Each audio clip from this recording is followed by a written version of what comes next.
Él muy trabajador, de un carácter muy mexicano,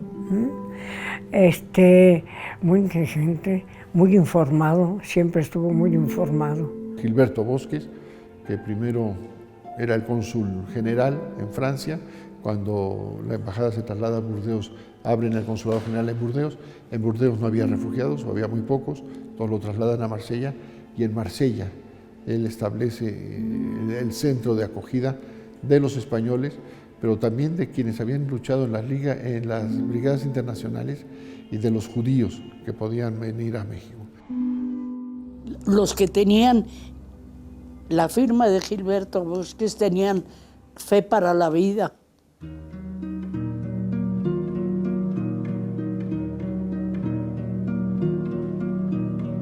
Su abuelo tenía una biblioteca en la que había libros de todos los idiomas y revistas de todo el mundo, y él estaba súper enterado de lo que estaba pasando en el mundo desde muy niño. Y además fue en su pueblo, en Chiautla de Tapia, donde por primera vez se rebelaron contra Porfirio Díaz. Y él tenía 8 años y lo marcó. Y bueno, se dan las circunstancias de la revolución. Él, por supuesto, que empieza a ser perseguido porque él era representante de los estudiantes, líder estudiantil. Y entonces se tiene que ir a esconder. Y se esconde por ahí, por la serranía, que es la frontera con Guerrero. Y él empieza a platicar con los rancheros y la gente empieza a entender de lo que se trata la revolución en esa zona. Y en eso, bueno, pues ya al triunfo de la revolución, regresó a Puebla. Regresó a Puebla. Por eso es reconocido como precursor de la revolución. Él era periodista, era maestro, fue maestro y tenía así diversos puestos, hasta que empieza a ser director del Nacional. Y entonces él sabe perfectamente lo que se está fraguando en Europa.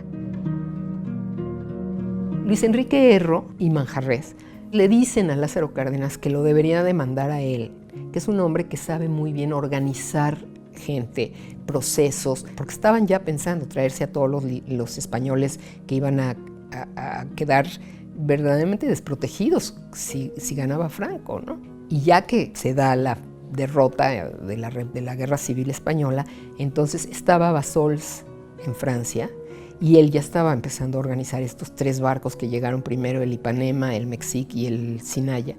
Él llega a Francia en 1938 y ahí pasan el año nuevo de 1939 y es en 39 cuando estalla la guerra, y entonces ya él participa en el envío de estos barcos, no oficialmente, ¿no? Bassols se viene a México y él se queda como cónsul y él ya está pendiente de todo lo que está pasando con los españoles, porque fue en 39 cuando ellos cruzan, 500,000 españoles cruzan la frontera de España a Francia.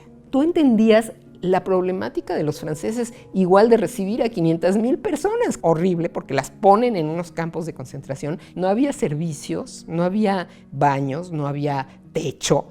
Era invierno, era en enero y Hitler ocupa París. Toda la gente huye de París y don Gilberto estaba en la embajada, pero él ya sabía caminos alternos porque las carreteras estaban tapadas y sale por caminos alternos e instala el consulado en Bayona. Pero entonces se decide esa línea divisoria de la Francia libre y la Francia ocupada.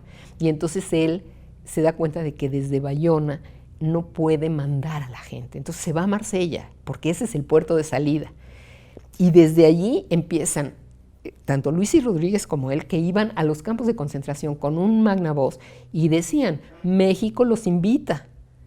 Aquel que quiera llegar a México, por favor, ponga su nombre en la lista. Y entonces ellos lograban tener las listas de la gente a la que perseguía tanto la Guardia Civil de los españoles como la Gestapo. Y entonces ellos a esa gente directamente era a la que buscaban y se la llevaban y iban como protegiéndolos, ya fuera que estaban escondidos, y entonces ellos ya sabían dónde estaban escondidos, les llevaban comida, les llevaban medicinas, les llevaban doctores, lo que fuera necesario. Era realmente una labor de rescate monumental. En específico, por ejemplo, la gente, los anarquistas, la gente de los partidos de la izquierda republicana. Incluso, por ejemplo, la gente que se iba a luchar a sus países como yugoslavos o italianos en algún momento, austriacos que llegaron al consulado para que él les hiciera el salvoconducto para poder estar en Italia sin que los agarraran, diciendo que ya se iban a México, que no se iban a México. Son visas que le llaman las visas bosques, pero que eso, frente a una detención, lo salvaba. Y además tenían al consulado japonés arribita del consulado mexicano, y entonces él hacía las reuniones adentro del baño con todas las llaves de agua abiertas, que hicieran todo el ruido posible para que nadie pudiera oír lo que ellos decían, porque los tenían microfoneados, que estaban, pero así, la Guardia Civil sabía perfectamente quién era quién, y entonces él logra con el alcalde de Marsella, alquila estos 2 castillos para poder tener a la gente ahí, y que ahí por lo menos sea territorio mexicano y que la policía no puede entrar ahí. Eran 800 personas las que cabían en los castillos, en uno de los castillos, y en el otro eran como 400. Y entonces ahí se pusieron a sembrar y se pusieron a organizarse. Como no había comida, porque era guerra, y entonces había que conseguir cupones para la gente. Cuando les sobraban cupones, ellos los regresaban al gobierno francés, al gobierno de Marsella. Y eso le daba a México un nombre de honestidad, porque en ese momento se traficaba con esos cupones, era una moneda de cambio, todo el mundo quería comer, y ellos regresaban los que les sobraban por este espíritu de honestidad que tenía don Gilberto, que hacía que fuera la persona que era. El número exacto de las personas que él debe de haber salvado nunca lo vamos a tener. Y bueno, hay listas enormes de él pidiendo permiso, pero nunca te dice si sí se lo dieron o si no se lo dieron.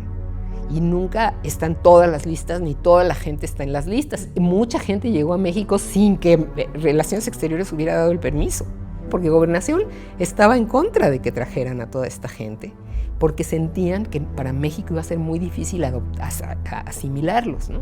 Y sin embargo, México los recibió porque Cárdenas había decidido, como política, traer a todos los republicanos que pudiéramos traer.